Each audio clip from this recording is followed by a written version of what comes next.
If you liked this podcast, what do you need to do? You've got to subscribe Yeah. and like and comment. Yes, we love hearing We comments. want lots of comments.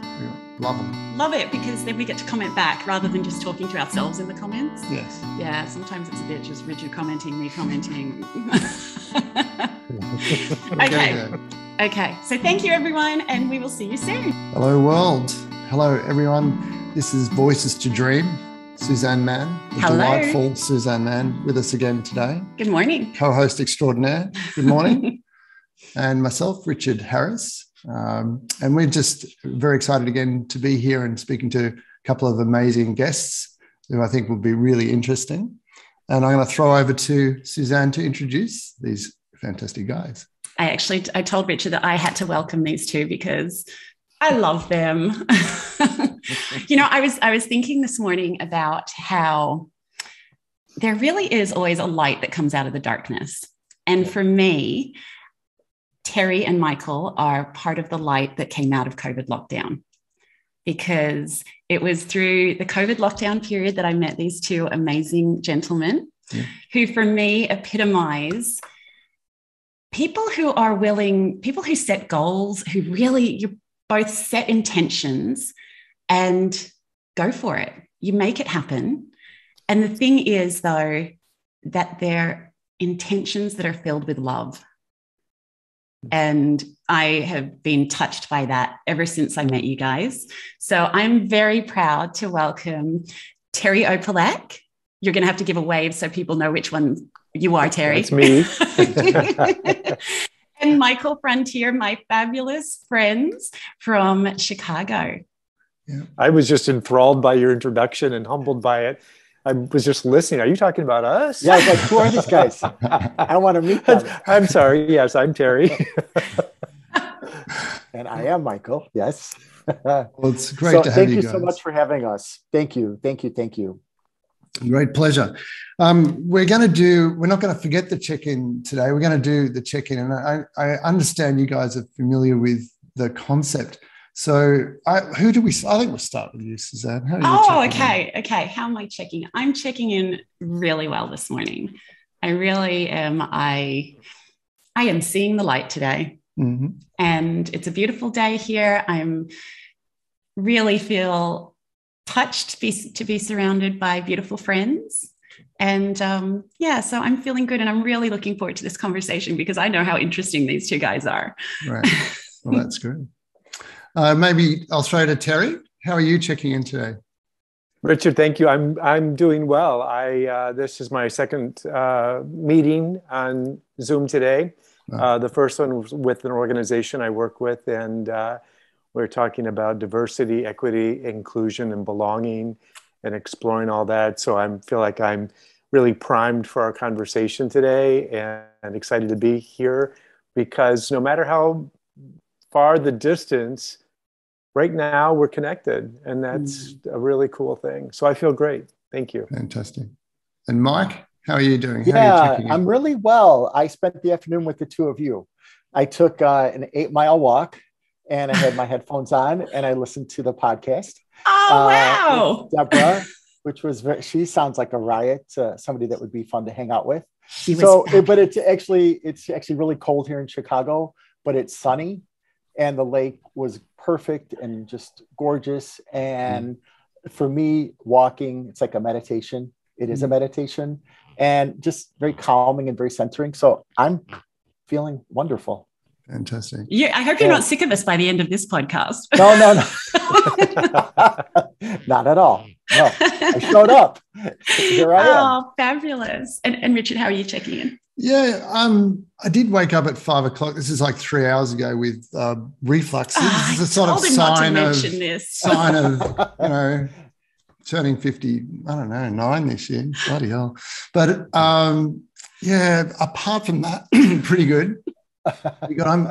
I've had a very busy week, and there's a lot going on. So there's a bit of anxiety there, I think, which is unusual for me. But to be here and chatting to you guys, I think this is going to be a fascinating talk, and I'm really looking forward to it. So I'm feeling good, pretty good. Good. Great stuff. Right. Oh, thank you. So Well, I was going to, we have this thing where I don't like to actually tell too much. We don't like to talk too much about our guests ourselves because no one knows your stories better than you do. So I would love it if you guys wouldn't mind starting and telling us a bit about yourself. What are your stories and why do you think I've invited you here today? A leading open question. Because I know that your story actually gives the answer to that as well. So I'm really excited to hear, and I know that our listeners will be as well. Who are you guys? Who would like to start? Yeah, I'll jump in. I'll go first. And that's a loaded question for me because when I think about my age, I'm 65, and I've been spending a great deal of time during this pandemic looking back at my life, reflecting on my life, and actually writing about my life and where I've come from and where I am today. And I remember, probably 30 years ago, my stepfather asked me, at that time, I've always been kind of reflective. He asked me why I feel it's so necessary to look at my past. And I remember being kind of taken by surprise and responding that my past is really important to me because there's a lot of richness that can be gleaned from looking at where you came from, especially when you get older. Your perspective changes and you can see things hopefully from a place of wisdom and how to be better. And that's important to me, to be a better person. So, I've professionally had a number of changes in my life as an adult man, and worked for state chambers of commerce for about 20 years in membership development. And as at one point, about 21 years ago, I believe it was, Michael and I were involved in a workshop called The Artist's Way, based on the book by Julia Cameron, that was published not too long before that, I believe maybe 10 years earlier. And now, literally today, that has resurfaced. And in a big way, there's been a lot of articles, for example, New York Times, about The Artist's Way. And Julia Cameron is an elder matriarch that is still very active in facilitating The Artist's Way. And that course, it sounds cliche, but it literally changed my life. And I left my career without having any idea what my next step was. I just knew I needed to make a change. And there's much more to that story that I'm in the process of writing about. But I'm excited to, because I'm thinking, so is there an official book coming up, Terry? Well, I hope so. There's definitely, I'm working on that. So yes, it's a lot more work than I thought. I thought I'd just sit down and, Richard can empathize with that. Yeah. But so it changed my life dramatically, and I started up a company called Terry's Toffee, which was based on my grandmother's recipe. And I'll tell you, the one big thing is I never wanted to own my own business. Well, never say never, because I ended up owning my own business. We ended up owning that business. And it's 13 years later, we sold the company. That was always the intent. And now I'm off to doing other things. I'm working with an organization in LA called the Gee-Board Center as their community liaison. And Suzanne, I love the Gee-Board Center. It's another fabulous thing that I learned about during COVID. So yeah, we do interfaith education, but it's much more than that. We'll maybe dig into that. Who knows? But that and also my own work. I work with clients in intuitive coaching, which is more, I would say, leans more toward holistic coaching, because it's about their well-being on every level of their being, not just intuitively, but that's really where it starts. It has to do with your physical well-being, your spiritual well-being, and many other things come into play. So, that's enough about me. That's kind of a little bit of what's going on in my life. So, Michael. Yeah. Do you want me to talk about you? Yeah. As Bette Midler said, that's enough about me. Me talking about me. I can fill in the rest about me. So, yeah, I'm a lifelong Chicagoan, and I think I've had a very interesting life, a lovely life, a very full life. In and around the age of 4, I'm not going to go chronologically, but I'll try to make this as short as possible. And he's starting at 4. Yeah, at 4. Yeah. How long is this podcast? It's going to be fast. No, I've always been, I've been extremely sensitive to energy. And as a child, I was hearing things, I was feeling things, and I was seeing things that other people weren't. And I never thought anything was wrong with me. And I actually never, I don't think I did think anything was wrong with me, but I was aware that I was feeling things differently. I knew things that nobody told me. And as I got older, in like late teens, early 20s, the voice was getting louder, and it wasn't like, it was always like a very gentle, soft, intuitive voice. And it wasn't until I was in my early 30s where I really surrendered and listened to it. And something that ties into that, at the age of 4, I said this already, but I grew up here in Chicago. I grew up on the west side of Chicago. It was a blue-collar, working-class neighborhood. I was raised in the Catholic faith. I don't follow the religion anymore, and at that age, at 4, you're not necessarily gay, but I knew I was still attracted to other little boys as a boy. And then I'm hearing things and I'm feeling things, and that equation equaled keep your mouth shut. Because at that age, you're not trying to stand out. And so as I got older, I worked in the medical field. I worked on an ambulance. I worked in dialysis. But the majority of my career as an adult was in the food industry. I went to culinary school, waited tables, managed a restaurant. Terry and I did have Terry's Toffee together. And I think at around 40, I really wanted to understand why I was feeling things so much more deeply, or why the world was affecting me so deeply. And so I started to learn how to work with my intuition. It might have been somewhere in my 30s. So when I learned how to work with my intuition, I was not planning on reading people. I just wanted to understand for myself why I was feeling what I was feeling. And of course, it opened up my intuition, my clairvoyance, and I started reading people. It's what I do today. I coach people. It's led to a whole series of, I do Reiki, I do reflexology, all about the healing arts. And what I love about what I get to do is I help people remember their purpose, their passion, their dreams. I hope I'm helping people live deliberately, on purpose, with intention, which is how I hope I'm living, but that's what I feel I do. Yeah. If I answered your question correctly.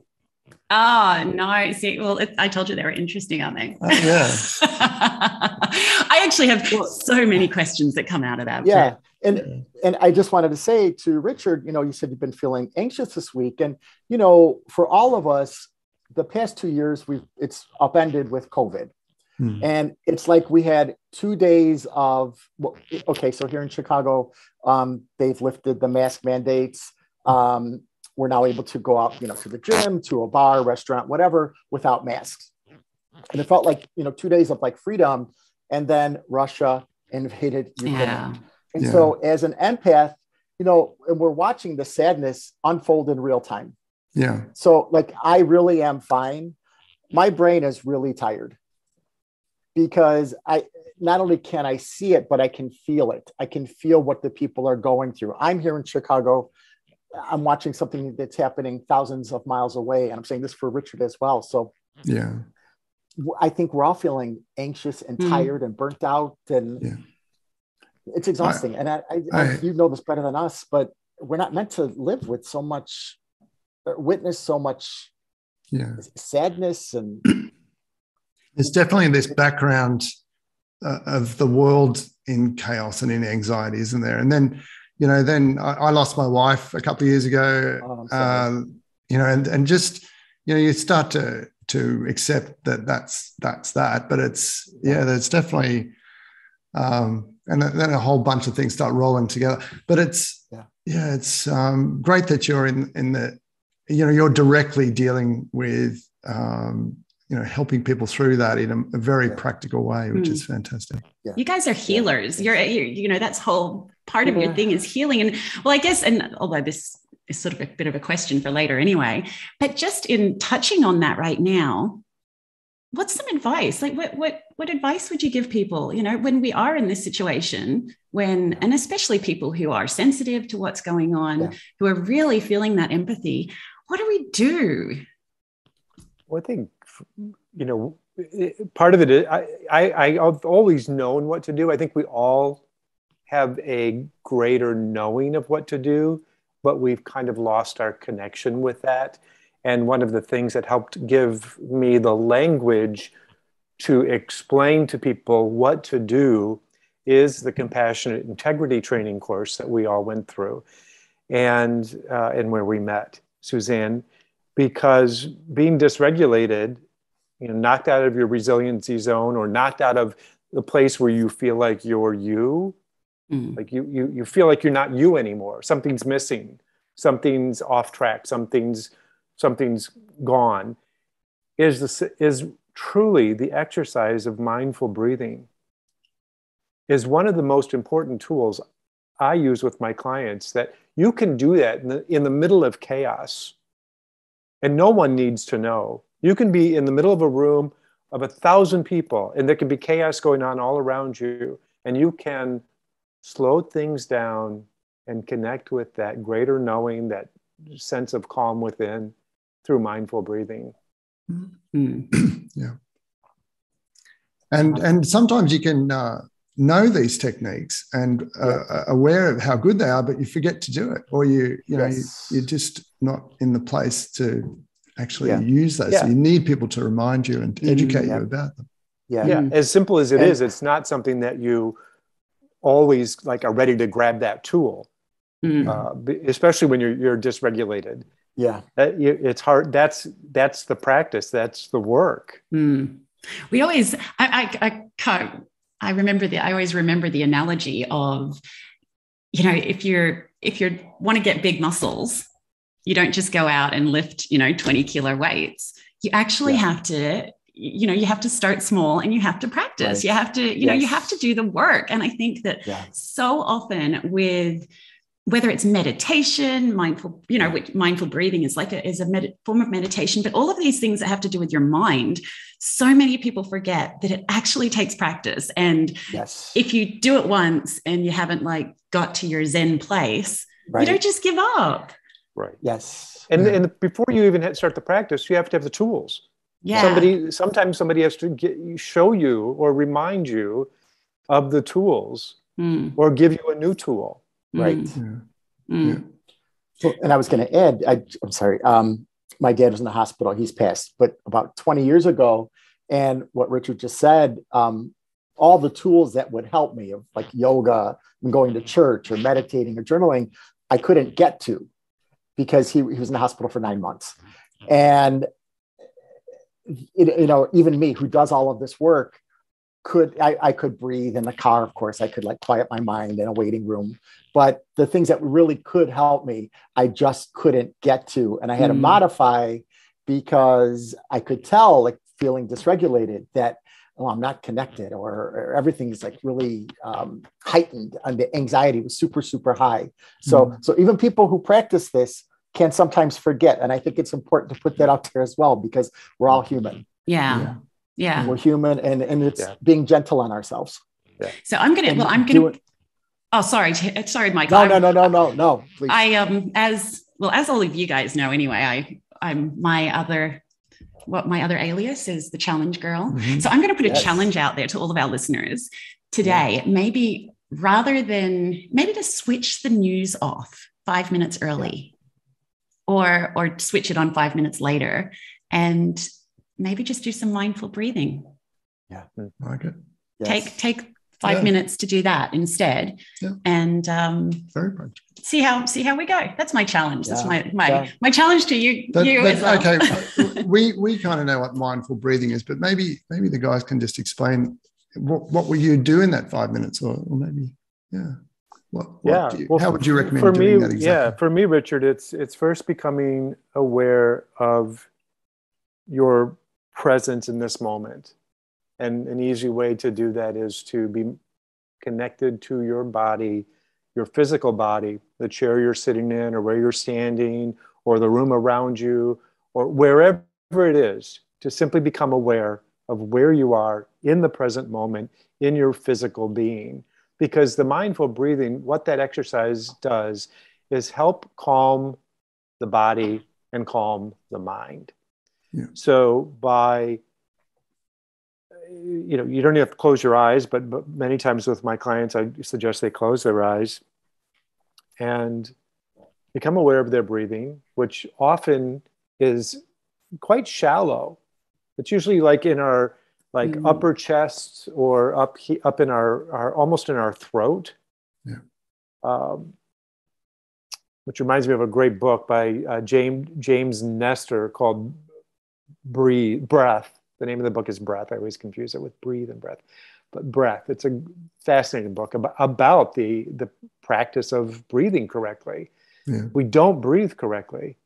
And to start to breathe from deep within, using the diaphragm and the lungs, going particularly into the lower lungs, that's where the highest number of capillaries are in your lower lungs. And so when you activate that, your lungs are then doing the work they're supposed to do. Mm-hmm. And that physiologically begins to calm your mind when you do that. It's almost like a magic button that we all have inside, that we can kind of push that button or turn it on, flip that switch. Yeah. It's just what happens. It's a fairly universal technique for meditation coaches, isn't it? And it's like it's almost, I don't think I've ever heard a meditation which didn't start with that. Well, you always need to breathe, don't you? Yeah, but like conscious breathing and the deep breathing and diaphragmatic breathing. It's really a universal technique. But almost like you say, it's a trigger to get the body calm, which is fascinating. Yeah. Well, I thought we might move into our imagining part of the talk, although I love this stuff, but I know that this actually touches on everything else that we're going to talk about. Now, so as our listeners know, we read a little excerpt from Imagine. Oh, you can show mine's got Post-it notes all over it, which does happen to be Richard's book. But it's actually what brought us together as friends, isn't it? Because I was just so inspired by the vision of what a world could be if everyone was actually compassionate. If we were actually compassionate, empathetic people, which, funnily enough, we can all do. This is not something, this is not new technology. We've all got it inside. So I'm just going to read a little excerpt from that. And we're going to use that as a bit of a discussion point, because I really wanted to talk to you guys about some different areas. This is focused on Chicago in particular. And we wanted to talk to you about, areas like tolerance and creativity and compassion, and in particular in your city. I mean, I was telling the guys earlier, everything I know from Chicago is from TV shows, Chicago PD, Chicago Med, and I know of Chicago as having a really bad crime rate. Okay. So in reading this chapter, I sort of went, wow, this is very different from what I was thinking. So I'm just going to read a little excerpt here and we'll see how we go. So this is actually just what's happening here. So this is set after I-Day and Chicago's transformed. I mean, I love Chicago, as I was talking to you guys before. It's an amazing city and so much to offer. And I think what I've done in Imagine is just to bring the rest of the city up to what it could be, like what the best bits of Chicago are. And so it's kind of, it's a reformed and tolerant and loving Chicago, but in the sense that most of it is, but it's just, there's this part that's troubled. And so this is set in that troubled part. And this is two gentlemen friends having a chat in a pub, isn't it? Yeah. They're walking along the lake and in Humboldt Park on their way there. And then they're sitting down in this sort of pub in the what was a ghetto area, but is now completely transformed. So it might be like you two in the future. Okay. We're mid-conversation and one of the guys says, and here we are now back in Chicago, probably more changes here than in Africa almost. True. The mixed marriages, just like our two kids have, is now just commonplace. Guns, not an issue anymore. 400% increase in school resources and college enrollment up to over 80%. Military expenditure, not even talked about anymore. Would you want to go back to Africa, Mac? You know what, Jordan? I kind of like it here now. Walking through Humboldt Park with you on this September afternoon, life couldn't be much better. There is still plenty of challenges, but life here is good. Their walking pace was slow, and they stopped to look out over the water many times on the way to the bar. Mac, to be able to see the changes in my community, the one I tried so hard to escape from as a young man, is mind-boggling. Who knew that within months, the south side of Chicago would be transformed into a district for fine arts? That people from all races and walks of life would be drawn there for cultural enrichment, and that it would become a huge tourist mecca as the arts thrived and the drugs disappeared. I'm so incredibly proud of my city now, to feel free to walk in any street, to know that diversity, peace, and goodwill has arrived in my neighborhood, and that anywhere in this great city, I will find interesting shops, museums, great ethnic food. I just love this place now. Is that the Chicago you guys are after? Mm. It may well be that you feel like you're already in that place. I mean, like there's two worlds that I see. When I went there, I drove through the scary bits, if you like. Chicago is an amazing city. I think if we did not have winter, it would be the best city in the world. But we do. We have a very long winter, and it gets tough. But Chicago is one of the most segregated cities not only in the country, but perhaps in the world. And segregated in like black and white. Yeah. Right. Okay. It's so. What I love about Chicago, it's like a big little neighborhood. You can literally start walking. So Terry and I happen to live in Edgewater. So we're pretty close to as far northeast you can get in the city, and we're very close to the lake. So, but typically the north side has been white, the south side has been black. And it's always been like that. As I mentioned earlier, I grew up close to Humboldt Park as a kid, and I couldn't go there. So it's on North Avenue, like north in California, if anybody's listening in Chicago or doesn't know where it is, but because of the gang activity. And so I probably did not go through Humboldt Park until maybe 10 years ago. Wow. And it's got a beautiful boulevard and beautiful gravestones all around the park, but we couldn't go there. And what's interesting and what's sad is there's always been crime in Chicago.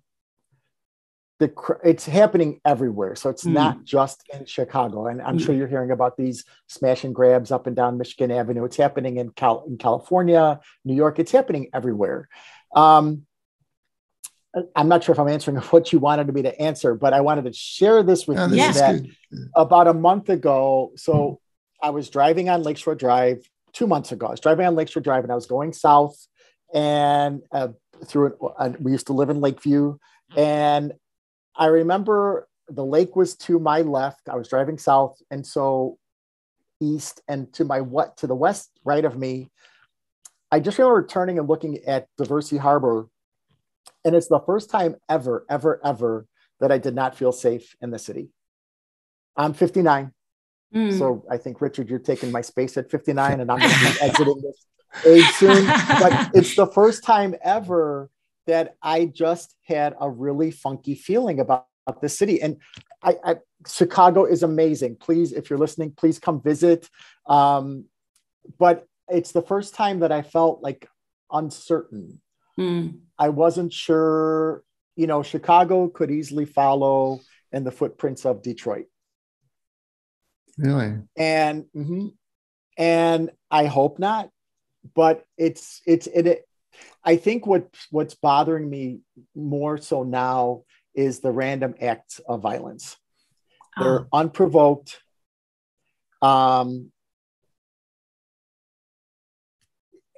It's for a little while, it just didn't feel like it was the city that I knew.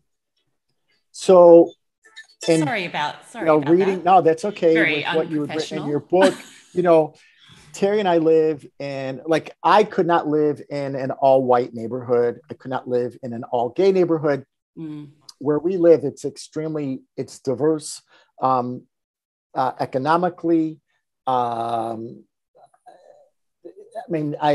The high school that is just a few houses away from where we live, there are 63 languages spoken at this high school. So, wow.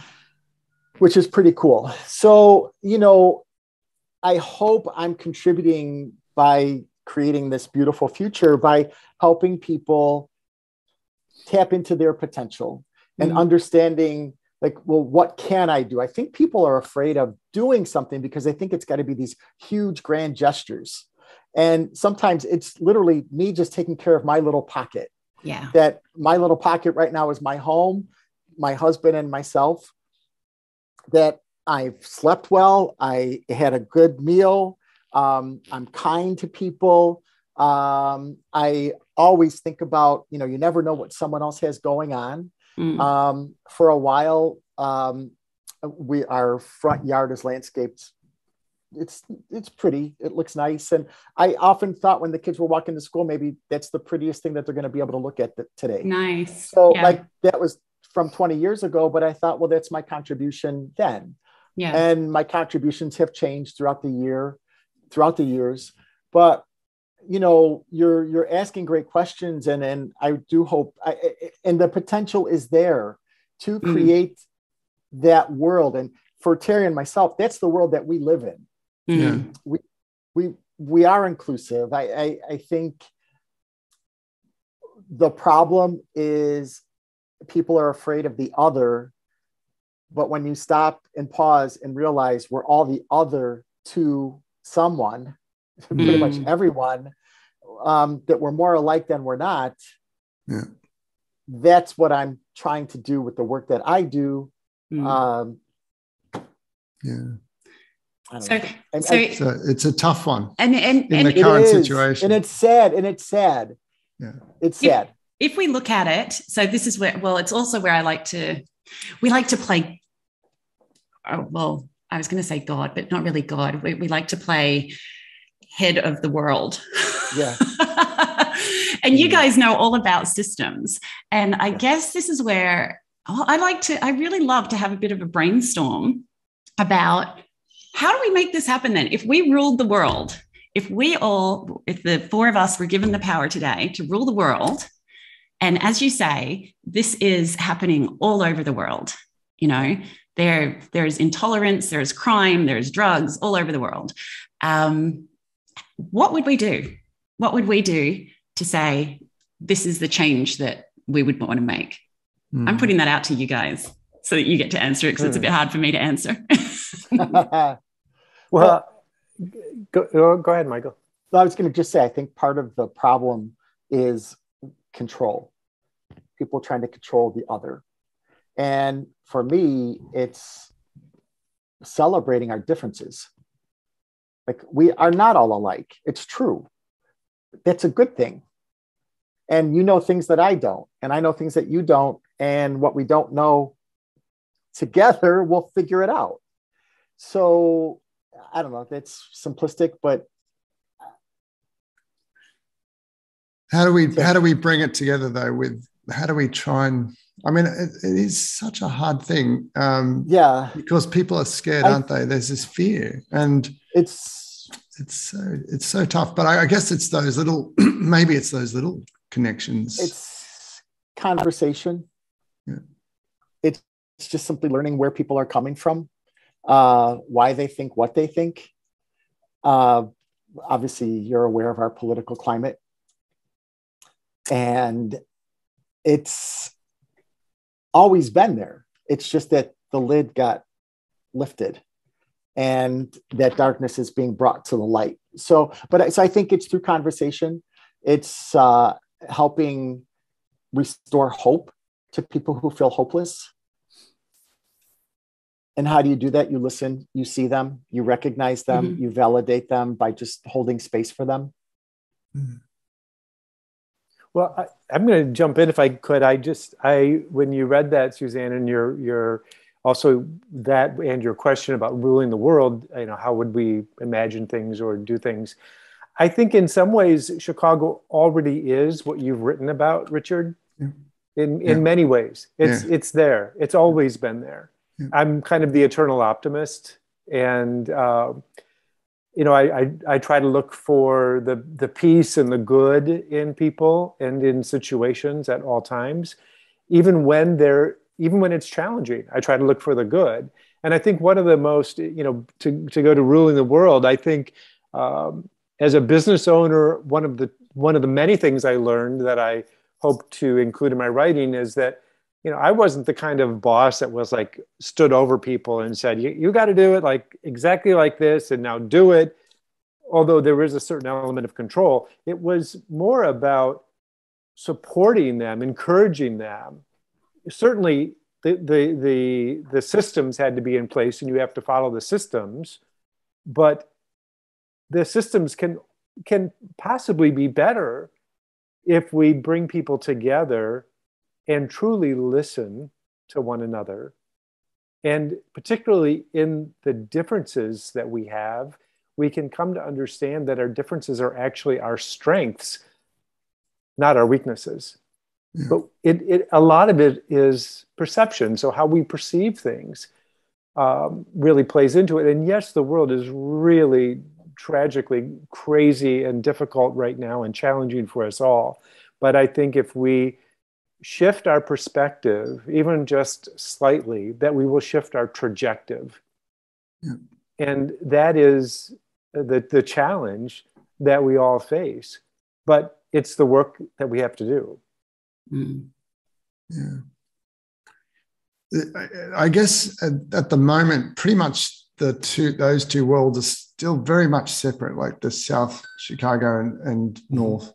Is there, does anyone ever have an opportunity of are there social or other times where people are mingling and having conversations, or is it really that different, like culturally? You can't really this is the thing. We want people to have conversations, but you can't really force conversations, can you? Yeah. No. How do you get it even started? Well, there are a number of people, and particularly women, and I love women being the leaders.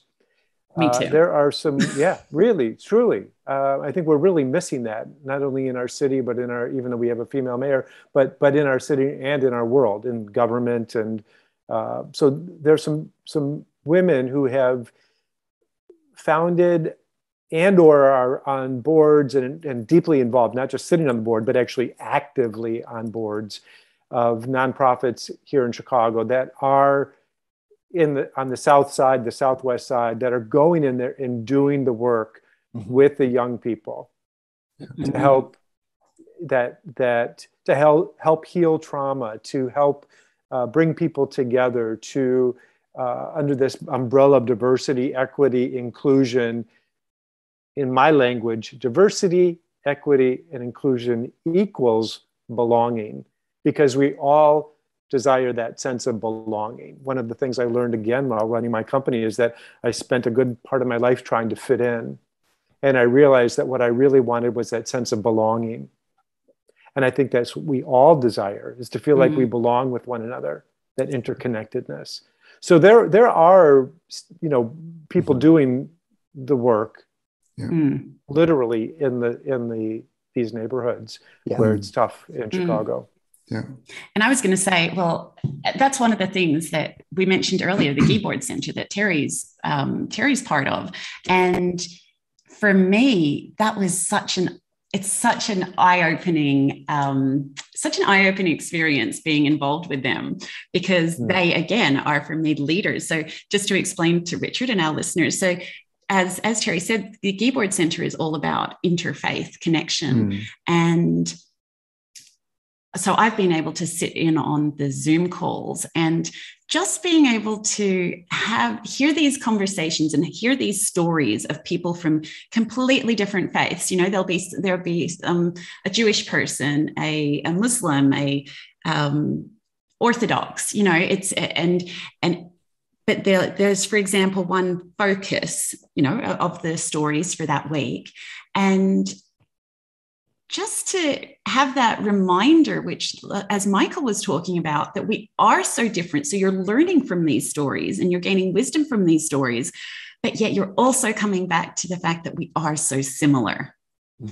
And having that balance and seeing that through these talks is just, I just think it's amazing. It's just really incredible. And then you're also, in those talks, you're given the opportunity to actually have conversations, you know, to have breakout groups and then talk about how what your story is as well. And I think that it's just so important. And even these, you know, these little pockets of things like this that are happening around the world, it's just a matter of finding out about them. You know, there's so many people who are doing amazing things. It's a matter of finding out about them. And sometimes I think maybe introducing our leaders to some of them as well. Yeah. And you said something interesting, Suzanne, about the breakout rooms and being able to tell your story. You also have the opportunity to listen to other stories. And I go back to that over and over again, because listening is truly a skill that I think we all could develop better. Yeah, for sure. Yeah. I was looking for something online here. There was a gentleman who came to Chicago and went to 5 inner city high schools, and the kids, juniors, seniors, were very smart, but they weren't going to be able to pay for college. And what he did was he surprised them with college tuition, their books, lodging, and then each child, he was going to send one parent to college as well to start creating generational wealth. So there's there are many great people in Chicago. I hope I didn't sound too negative. Just that there are many great people doing philanthropic work that are helping rise up and creating hope. There's that's been a huge tradition in America, sort of charity and philanthropy. Australia is kind of more structural and government. You know, we try and do things at a government level to change. It's not always perfect. We have huge problems with our Indigenous population in terms of health and education, big systemic problems. But it kind of, people are aware of it at government level, but it's a bit different focused in America, isn't it? It's more, you know, individuals. It's up to individuals a lot of the time. Yes. Yeah. I was, this is a bit of a change in it, but I actually think it sort of relates as well. It's sort of to do with the artist's way. And I also like that, you know, this is what was spoken about in the excerpt as well. How do you think creativity comes in and has an influence on life and on hope and dreams? You know, what's the creative, how does creativity filter into all of it? Is it important? Oh, absolutely. I think for me, creativity fosters intuition. So when you get out of your head and when you get out of your own self, infinite potential, infinite possibilities. That you can dream a bigger dream. You could, paint the sky green and the ground blue, and it all makes sense. So yeah, that's what I love about creativity and teaching people creativity. It just gives them permission to go back to their innocence. And you can hopefully control your creativity in a very healthy way. Control it that it's what your vision is. It's what your feelings are, and you can express them, and you're never wrong. Yes. Yeah. When we actually facilitate the Artist Way now. We've kind of renamed it for ourselves, and we call it Beyond the Artist Way, because we bring a lot of our own, I hope it's wisdom. Over the years, that's something you're supposed to gain. I think we have some wisdom to share. So, and the stories and the experiences, and much more than that, including when we talk about creativity, Suzanne, we talk about it, that, it's not just the literal arts. A physician can be very creative. That's how, think about this pandemic, how they created the vaccines. That's creativity at work, literally. So, a CPA can be very creative. An attorney can be very creative. I think how we use, our creative skills and gifts is what's important, about being mindful about, because people can also create chaos and confusion and not such good things. Yeah. So being mindful what you're using your creative gifts and how you cultivate them and nurture them for the better good, for the good of all people, not only self. Because I think we also gain a sense of fulfillment in our lives when we are not self-serving, when we're thinking about the greater good, because that ultimately does come back into our own lives when we serve the greater good. Yeah. And I'm here to tell you, it does. It comes back in remarkable ways. And it doesn't, matter of fact, it usually never comes back in the direction you gave it. For example, Richard, if I gave to you, for example, in some way, that in selflessly, but for the greater good, you may then turn and give that goodness in some newly manifested way to Suzanne, who then may return that to Michael in some way, et cetera. You get the idea. Yeah. But it's what, and that's how, not only Chicago, but anywhere in the world, that's how I believe we will get rid of this old paradigm that we've been reliving for generations. Yeah. And, a lot of people say, well, I can't wait to go back to normal. I don't want to go back to the normal before this pandemic. I don't think that normal was so great. There were great things about it, but it wasn't so great. Racism, inequality, just go down the list. As two gay men, we're here to tell you, we've experienced a lot of these things ourselves. The AIDS epidemic, a lot of inequalities that are still in the books in this country and around the world. The CIA had recently uncovered a quote unquote hit list from Russia that they were going after religious leaders and LGBTQAI people in Ukraine. They had a literal hit list of who they were going after. Right. Crazy. So, it's just, but you can, I hope by what I'm sharing you can see the interconnectedness of, whether it's using our creativity for the higher good, or for something that is really quite evil and destructive. Can I'd love you to expand a little bit on a couple of things. One, tell us a bit more about Beyond the Artist Way. What do you do exactly? And also about intuition. Give us some examples or how that's really helped you. I'd love to know more about those two things. So Beyond the Artist Way. So we use Julia Cameron's book, The Artist Way. It's a 12-week course. You can do it by yourself. You can do it in a group. And what Terry and I have done is, we've had these big lives before we got to where we are today. And so we have a lot of personal experience that we share with our groups that we facilitate.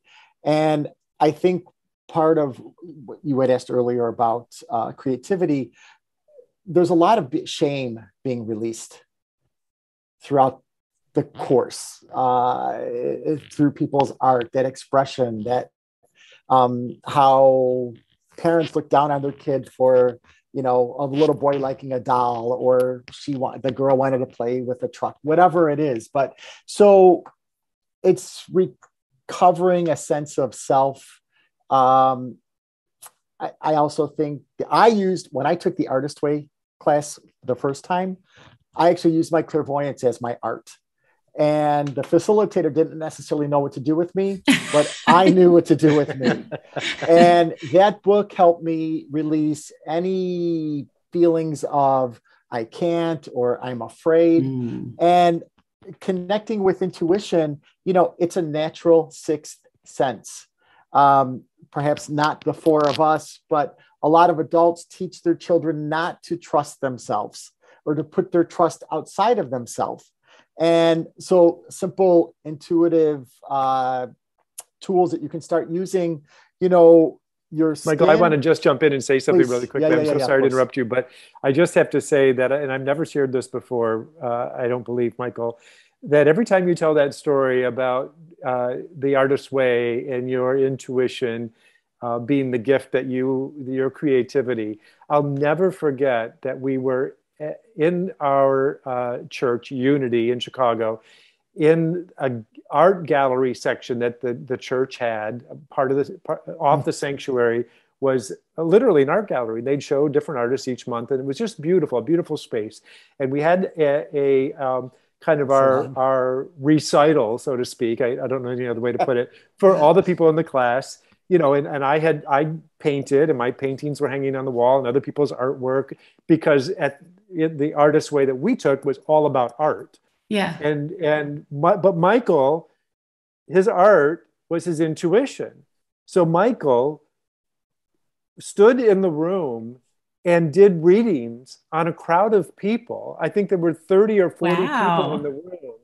And Michael stood there in the middle of the room giving readings to people. And I will never forget it. I felt this unbelievable sense of pride and awe at the audacity, and I mean that in the most positive way. Yeah, I think Obama's book, The Audacity of Hope. I mean, I think we need more audacity in the world. That he did that, and with no shame, with actually great pride and confidence and humility. What do you mean by a reading? Giving someone a reading? So information just starts coming to me as soon as somebody invites me in for a reading. Yeah, but I think of or psychic, dead people. But Michael doesn't like to use the word psychic. So I don't know what. But that's it. So there's a lot of layers to that, Michael. Go ahead. So I was trained in that John Edwards style, where you stand in front of a group of people and you just start getting names start dropping in, and you can start channeling them. I'll preface it with the book Seth Speaks is what really got me into all of this. It's a book written by Jane Roberts. And the book that really helped me with my intuition was Carolyn May's MYSS, her book, Anatomy of the Spirit. And the book explains, she just goes into the 7 chakras in our bodies. There are many more than 7, but it really helped me understand, as I said earlier, how I was navigating the world. Your chakras are the best GPS tracking system you could ever have. Please start paying attention to them. So a reading is, I'm working. So think of it like an iPhone syncing up with the computer. I never know which one is which, but when you come and sit with me, when people used to sit with me, when I did it in person, they could write down their questions on a piece of paper, and then they would fold it over so I could not read the questions. I would hold the questions in my hand without looking at them, and I could answer them. And that just made it fun for me. So it's the only reason I did it, because I was wanting to see what I could do. It's like a magic trick. Yeah. And well, so it's an exercise. But there's a lot. So when people sit with me for a reading, so I'm talking the whole time. It can be interactive, but I'm pretty much doing all the talking. And what's really happening is they're getting information. Sometimes if people choose to drop in, if somebody's in spirit, they can come through me. But what's really happening are there these thousands of light workers that are on you, that are clearing energy and helping you release and helping you let go. So when somebody sits in front of me, your past shows up on your right, present is right in front of me, future shows up on your left. We'd be silly not to learn from our history, but we can't live back there. Future messages are amazing, but if we haven't built the foundation to stand on right now, the future messages mean nothing. So, and what I'm really hoping that I'm doing is helping people to start to develop their own intuition. And so a quick intuitive 101 is your stomach, gut, and your skin, the two greatest sensors we all have. That's my God bumps. Exactly. Yeah, I heard you say that. Your abdomen, when it's butterflies, like roller coaster nervous, that would typically be a yes. Nobody's around you, but you feel sick to your stomach or you got punched in the gut, would be a no. Goosebumps, God bumps, goosebumps, yes. Warm fuzzy, yes. Hair on the back of your neck, like that skin crawling, would typically be a no. And learning how to trust that. So that's, I feel like I answered my calling. Like this is what I get to do all day, every day. And I love it. It's like detective work. I'm sleuthing. We're trying to figure things out, but really helping people release their blocks to get to their magnificence that, and we all have it. And then helping people remember, you know, there are things that we wanted to learn in this lifetime. We don't know how they're going to present, but so when you're in a situation that might be a little funky, what am I supposed to learn from this? Because I asked for it. Because I helped create this. So instead of want, it's like, okay, what am I going to do? So what I love about what I get to do is the people who are coming to me, they're looking for a solution. They're not looking just to complain and do nothing. And I think the four of us are solution driven. I'm not into magical thinking. I think I'm very positive and optimistic. However, I'm a realist. And so how can we marry that energy? And I love living out here in the ethereal, and yet I'm deeply grounded. I can tell you one more thing. The more grounded, the more rooted, first chakra, color red, where do I belong? The more grounded, rooted we are, the more freedom we have. The more structure you have, the more freedom you have. Which sounds like it's juxtaposed, doesn't it? It sounds like a contradiction. Absolutely. But the more you know, when you're on it's not like being scheduled, but just structure that, okay, every morning I wake up, I meditate, I journal, I set my intention. That's structure. I can tell on days that I don't meditate. It happens. Richard, one of the tools that Julia Cameron requires, one of the basic tools in the Artist Way, is what she calls morning pages. And it's 3 pages, stream of consciousness, pen to paper. It's not on a computer. And I believe that the reason it's pen to paper is because there's something about that connection to the neural pathways and traveling literally down your arm to the pen for writing. So it's 3 pages, stream of consciousness, first thing in the morning. And the reason why first thing in the morning is we haven't yet started our day. So we're not in gear yet. We're still kind of in neutral. And we're not yet, you know, I know some people do jump out of bed and they're ready to go. So it's extra challenging for that type of person. And it used to be me too. But, you know, we both, Michael and I both have been doing morning pages, and also encourage our clients to, and anybody we work with. But we've been doing them for almost 20 years now.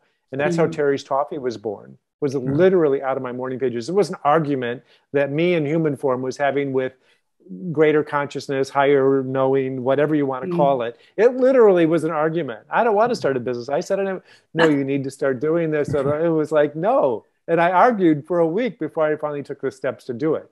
But that has shown up in many times, in many ways for both Michael and I, that those morning pages is probably one of the simplest ways. Again, simple doesn't mean it's easy. It's always easy. Okay. But it's one of the simplest ways to really connect with your intuition. And I've tried that. I've got the Artist's Way book. You guys inspired me, although I'd much prefer to do the course. But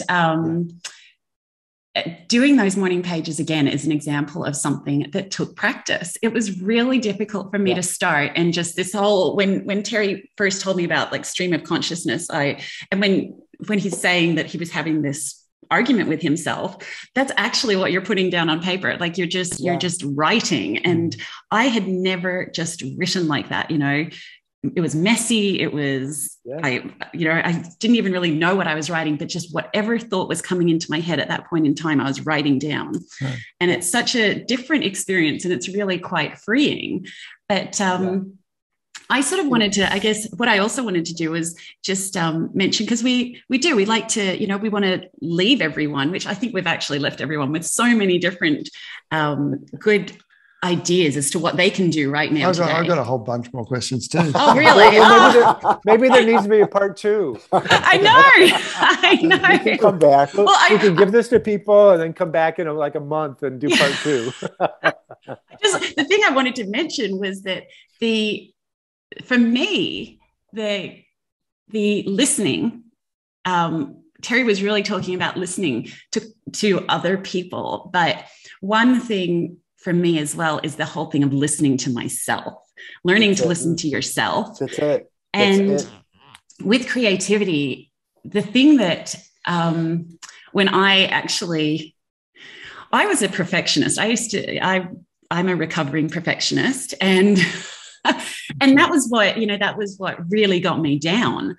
But one of my ways of getting out of that was that I started doing some painting, and I was so shy about it. I didn't want to, you know, I still have my paintings just like on a wall where no one can really see it, but they're on a wall.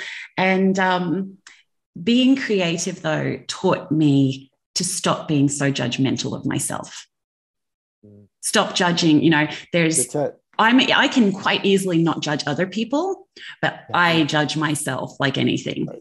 And creativity and just being free and then being happy with what you've created, I think is just such a brilliant way to get that judgment out of your head. Yeah, absolutely. You got it. So I love that you said that. That's the truth. Yeah, that was a big thing for me. Yeah. What did you want to ask? Oh, no, I think part 2. Part 2. I did want to broach the topic of, you know, you guys together, you're married, you're been partners. You intimated it's not been necessarily an easy journey, and I can imagine that in the States. And so, if you wanted to say anything about that, and you know how you know. Oh gosh, Terry and I've been together 32 years this June, and we're married for 5 this past January. So, you know, and I'm very proud of the fact that we did most of that without a legal contract. So we chose to stay with each other when we could have walked many times. The good thing was we wanted to walk at different times. So here we are, as anybody would know in any long-term relationship. But, you know, we really respect each other. And I really admire Terry. I think he's one of the most thoughtful, articulate people that I know. Extremely compassionate, extremely empathetic. And we laugh every single day. I kid you not. It might be once, it could be 100 times, but we laugh every single day. And you could take us anywhere and we will have a good time. I believe that. Totally believe it. Yeah. And, you know, like as far as adversity, we're putting out such a different energy that, like the law of attraction, people don't mess with us.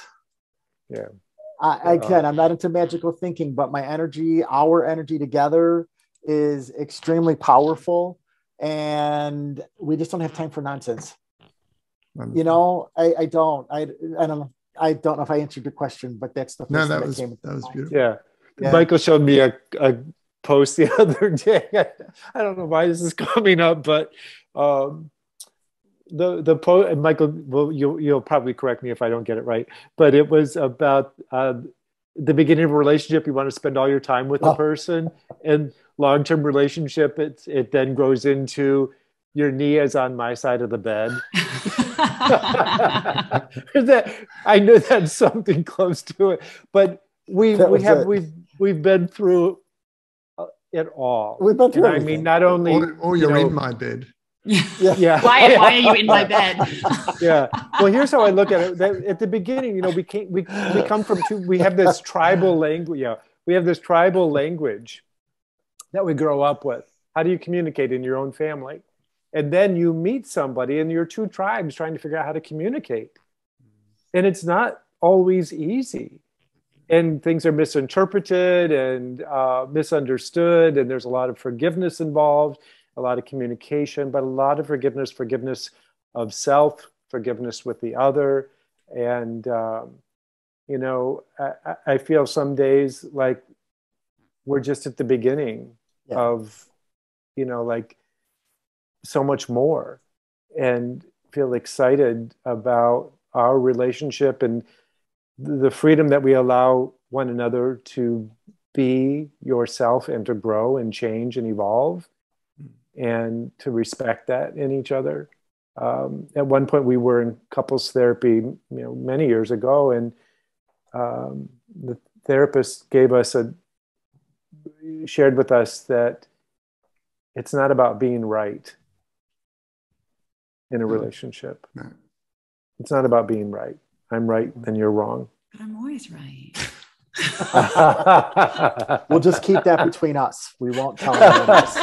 Right? You keep that to yourself, right? But we're getting younger as we get older. Yeah, we really are. Yeah, we're having a lot of fun. So, yeah, and just letting go. And it's the beauty of getting older. And a lot of laughing. We laugh at our arguments. We laugh at our... Usually, it used to be a couple of days before we could laugh. Like, is it too soon? Now it's just like half an hour, 30 minutes. And then we're like... That's great. I just tweeted that. I just tweeted that yesterday, didn't I? I had a tweet where I said, because I truly did. Yeah. I tweeted that the older I get, the younger I feel. Yes, it's true. Yeah, it's same. And I just feel like you get to know yourself better and enjoy that. Enjoy that even more. Yeah. So I love it. You know, I love it. Don't you think it's more that you know what you don't want? Yeah, maybe. Yeah. Well, the law of attraction. To waste your time. Mm-hmm. Yeah. You know what you don't want, so you focus on what you do want. Yeah. Yes. Yeah. You're going to focus on what you don't want, you're going to get what you don't want. Yeah. You focus on what you want, not what you don't want. Yeah. Love it. What a good way to, I like that as a wrap up. I like it. Perfect.